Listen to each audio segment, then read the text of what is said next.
All right, let's get right into this explainer. Today, we're looking at something profoundly human, the stark realization that our bodies and minds are changing, and the pretty radical steps we can take to reclaim them. We're going to explore the holistic, life-altering benefits of taking up running later in life, specifically after 40. Now, this isn't just about lacing up a new pair of sneakers. We're tracing one man's incredible, documented transformation from the absolute ground up. We'll dive into the gritty reality of starting over, the surprising science of how pavement pounding rewires the brain, and the emotional resilience built mile by mile.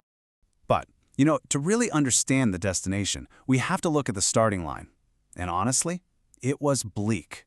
The speaker had this deeply relatable yet incredibly painful awakening. He looked in the mirror one day and realized he was battling severe anxiety, terrible sleep, significant weight gain, and relationships that were just starting to fracture. He was only in his 40s, a time when you'd expect to be in your prime, but instead, he was overwhelmed by these dark, anxious thoughts. He literally said he felt like an 80-year-old man.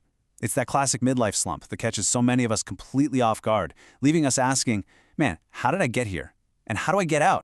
100. That's the sheer scale of the physical toll in extra pounds that he was carrying around every single day.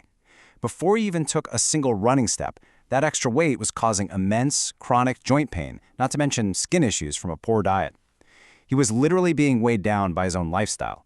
And I think it's absolutely crucial to picture this because it totally shatters the illusion that you have to be in perfect shape to start a fitness journey. He was starting from a massive physical deficit. So that brings us to the turning point. He hit on a fundamental truth. As we get older, our bodies naturally start to break down. Nobody likes it, but it's just a biological reality. But he also realized he didn't have to just sit there and accept this rapid decline, right? He couldn't keep going down that same destructive path. The catalyst for him was a conscious decision to use movement as a holistic intervention. He decided he had to do something, anything really, to change his trajectory and actively fight back against that physical and mental decay. Now, this transformation didn't just happen overnight. A super common mistake beginners make is trying to run way too far, way too fast. And what happens? Immediate burnout, or worse, a stress injury. But he avoided that trap entirely. He started exactly where he could, just walking for 30 minutes. That's it.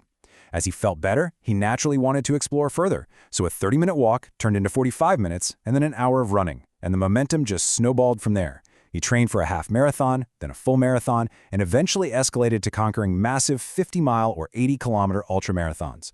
It just goes to show how small, consistent actions compound into truly monumental achievements. Chapter 1: Brain Health and Focus. We so often think of running as just a straightforward cardiovascular workout, but the physical act of running completely rewired his cognitive function. To understand how, we have to look at the science. Running actively stimulates the production of BDNF, or brain-derived neurotrophic factor. Think of it kind of like fertilizer for your brain. It's a protein that supports the survival and growth of neurons. Now, as we age, our cognitive functions can naturally slow down, but this protein steps in to help improve memory and focus. The speaker experienced this firsthand. The simple physical act of running was literally producing the biological materials needed to keep his brain sharp and resilient against aging. Before he started running, he described his mind as having these ADHD-like squirrel moments. Constantly distracted, always looking for the next thing, struggling to focus in school or at conferences. He was just a restless social animal who literally couldn't sit still. But after incorporating consistent running, night and day, he became laser-focused. He actually found himself wanting to sit down and do crossword puzzles and Wordle. He developed this hyper-focus that allowed him to knock out tasks and cross things off his list in a way he never could before. A quick practical tip to harness this for yourself. Try leaving the headphones at home on your next easy run. Unplugging allows your mind to wander, process your day, and actively build up that mental clarity. Chapter 2: Rebuilding Social Connections. In your 20s, socializing is easy, right? It's abundant. But as you age, people spread out, and those daily interactions just naturally dwindle. You might have best friends you only speak to once a year. The source material highlights how running fills this critical social gap. Joining a running club introduces you to a community of like-minded people. And here's a practical tip if you're just starting out. Don't just run solo around your neighborhood. Hitting the trails and sharing the physical exertion of a long run provides a really unique bonding experience. That shared struggle out in nature naturally leads to grabbing a coffee, or a beer, or some food afterward. It rebuilds those crucial social support networks that are absolutely essential for our long-term mental well-being. Chapter 3: Sleep and Bone Density. There are two physiological benefits here that completely shocked him. First up, sleep.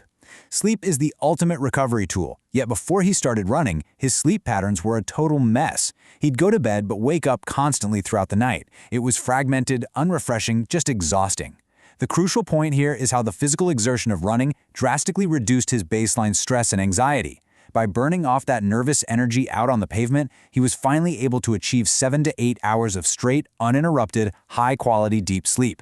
He woke up actually feeling awesome. As he notes, if someone had told him running was the secret to perfect sleep, he would have signed up in a heartbeat. But what about the physical toll?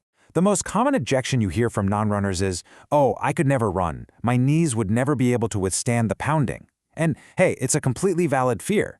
Interestingly enough, the speaker had the exact same thought when he started out. But here's the great irony of it all. His joints actually hurt more before he started running. Remember, he was carrying an extra 100 pounds. That sedentary lifestyle and the extra weight were doing far more damage to his knees than running ever did. Here's exactly why his joint pain dissipated as he ran more. Running is a weight-bearing exercise. The literal force of landing, which can be up to 4 times your body weight with each step, forces your skeletal system to adapt. It helps maintain and even increase bone density. And this is incredibly vital for anyone over 40 since bone density naturally decreases with age. Now the key here is technique. A really common mistake is overstriding, which sends violent shockwaves straight up through the knee. But by keeping your foot strike directly under your center of gravity and maintaining a slightly quicker cadence, you allow the force of landing to safely trigger your skeletal system to adapt. You're actively fortifying your joints over time. Chapter 4. Lowering blood pressure naturally. 170. His blood pressure was reading upward of 170 over 110. We've talked about weight, we've talked about sleep, but this was a serious, invisible cardiovascular scare that absolutely forced him to take drastic action. To put that number into perspective, a normal healthy range is around 125 over 80. 170 over 110 is literally considered a hypertensive crisis. It was pure insanity. Unsurprisingly, his doctor immediately recommended putting him on blood pressure medication to manage this severe risk. But here's the thing. He refused to accept medication as his only answer. He looked his doctor in the eye and said he was going to change his lifestyle instead. He took it upon himself to do the research, drawing inspiration from legendary vegan ultramarathoners like Scott Jurek. He figured if Jurek could run 100-mile races on a plant-based diet, he could certainly change his own eating habits. By transitioning to a plant-based diet and steadily increasing his running volume, the results were undeniable. A vital tip for cardiovascular health here is pacing. Keeping your training runs in a low-intensity, conversational zone 2 heart rate allows the body to build endurance safely without overtaxing the system. When he checked his metrics later, his blood pressure had dropped significantly and naturally, purely through diet and consistent miles. Chapter 5. The resilience to start.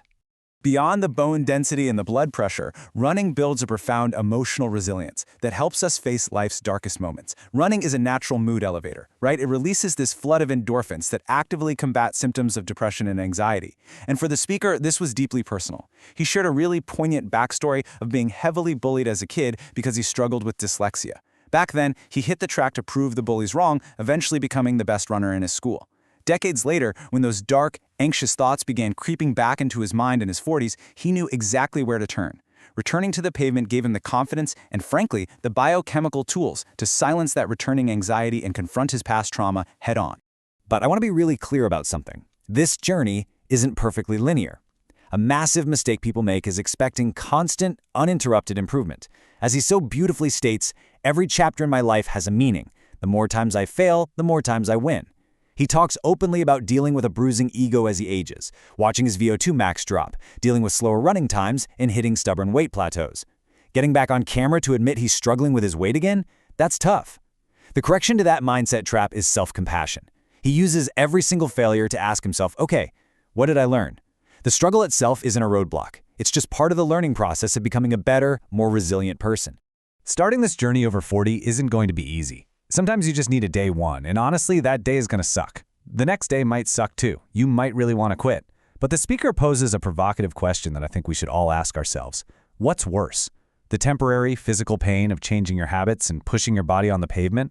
Or the long-term, devastating pain of staying stagnant, losing your sleep, losing your mobility, and ultimately quitting on yourself? The choice is entirely yours.